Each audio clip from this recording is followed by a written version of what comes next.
नमस्कार दोस्तों, आप सभी का एक बार फिर से स्वागत है हमारे चैनल दुर्गा भक्ति मार्ग में। आज मैं आप सभी को बताऊंगी अगन अमावस्या के बारे में। हिंदू पंचांग का 9वां महीना मार्गशीर्ष कई महीनों में खास होता है। इस महीने में भगवान श्री कृष्ण की भक्ति की जाती है और सूर्य नारायण की भी आराधना की जाती है। वही अमावस्या तिथि के दिन खास तौर पर भगवान शंकर जी की पूजा किए जाने का विधान होता है। ऐसा कहा गया है कि इससे आपको सभी शुभ फलों की प्राप्ति होती है। अगर किसी की कुंडली में पितृदोष है तो इससे भी मुक्ति मिलती है। ज्योतिषों के अनुसार अमावस्या तिथि पर राहु काल का प्रभाव अधिक बढ़ जाता है और इसलिए इस दिन शिवलिंग की पूजा करने की सलाह दी जाती है। इस दिन भोजन, वस्त्र, धन और दान अत्यधिक पुण्यमयी माना गया है। अमावस्या तिथि पर पितरों की आत्मा की शांति के लिए दर्पण पिंड दान और श्रद्धा की जाती है। ऐसा माना गया है कि इस दिन किए गए अनुष्ठान पितरों को मोक्ष दिलाने में सहायक होते हैं। गंगा जी या फिर अन्य किसी पवित्र नदी में स्नान और तर्पण करने से पितरों की आत्मा को शांति मिलती है। श्रीमद् भागवत गीता के अनुसार मार्गशीर्ष माह को स्वयं भगवान श्री कृष्ण ने मासा नाम मार्गशीर्ष हूँ, यानी महीनों में मार्गशीर्ष हूँ, ऐसा कहकर सबसे पवित्र माना है। इस दिन भगवान विष्णु की पूजा और श्री विष्णु सहस्त्र नाम या श्रीमद् भागवत गीता का पाठ करने से विशेष पुण्य मिलता है। पितरों को जल देना ही तर्पण कहलाता है। तर्पण करने के लिए सबसे पहले हाथों में कुशा लेनी चाहिए, फिर दोनों हाथों को जोड़कर अपने पितरों का स्मरण करना चाहिए। इसके बाद पितरों को आने का निमंत्रण देना चाहिए। इसके बाद अंत में कुशा के साथ थोड़ा पानी लेकर जल को अर्पित करना चाहिए। पितृ तर्पण करते समय अपने गोत्र का नाम लेने के साथ ही जल के साथ दूध, तिल और जौ मिलाकर अपने पितरों को 3 बार अर्पित करने चाहिए। पितरों को निमंत्रित करना चाहिए और पितृ देवताओं का आपको धन्यवाद भी करना चाहिए। उनके आशीर्वाद से घर में सुख समृद्धि बनी रहती है। पितृ कार्य करते समय आपका मुंह दक्षिण दिशा की और होना चाहिए, क्योंकि दक्षिण दिशा को पितरों की दिशा माना जाता है।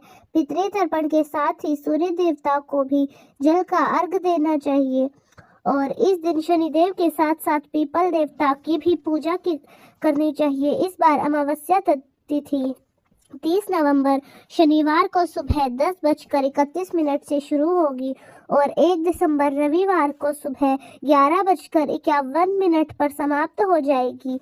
अमावस्या की तिथि इस बार 2 दिन है। ऐसे में अमावस्या 2 दिन मनाई जाएगी। 30 नवंबर शनिवार और 1 दिसंबर रविवार को पितरों के नियमित तर्पण आदि कार्य आप चाहे तो दोनों दिन कर सकते हैं और वैसे व्रत और पितृ तर्पण के लिए 30 नवंबर शनिवार का दिन ज्यादा शुभ रहेगा, क्योंकि इस दिन सारा दिन ही अमावस्या तिथि विद्यमान रहेगी और क्योंकि रविवार के दिन पीपल के पेड़ की पूजा या पीपल के पेड़ में जल अर्पित नहीं किया जाता। ऐसे में 30 दिसंबर शनिवार के दिन ही आपको पीपल की पूजा करनी चाहिए। अमावस्या के दिन पवित्र नदी में स्नान किया जाता है, फिर दान दिया जाता है। तो स्नान दान आप 1 दिसंबर रविवार को कर सकते हैं। अब जानते हैं कि शनिवार के मुहूर्त के बारे में।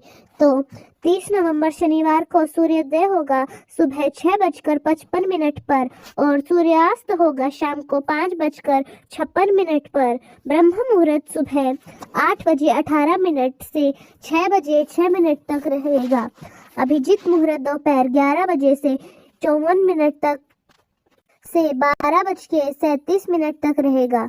पितृ तर्पण दोपहर 12:36 से 2:36 तक ही रहेगा। इस दिन राहु काल सुबह 9:09 से 10:30 तक रहेगा।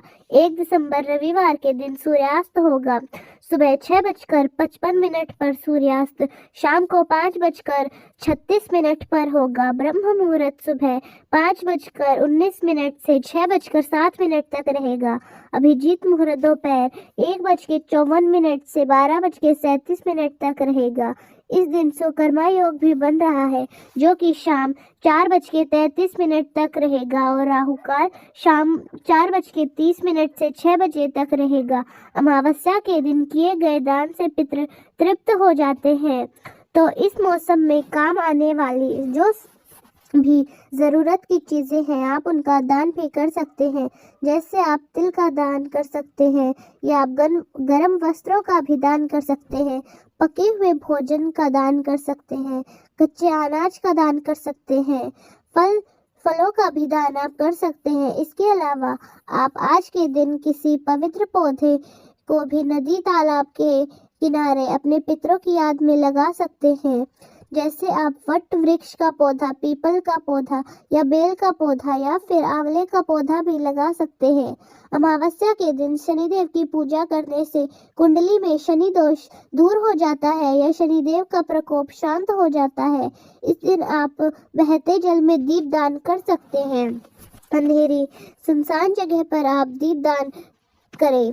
घर के मंदिर में दीप जलाने के साथ ही अपने घर के मुख्य द्वार पर शाम की पूजा के समय दक्षिण दिशा की ओर मुंह करके एक दीपक अपने पितरों के नाम से जलाना चाहिए। और इस दिन भूलकर भी लहसुन, प्याज या किसी भी तामसिक चीज़ों का सेवन नहीं करना चाहिए।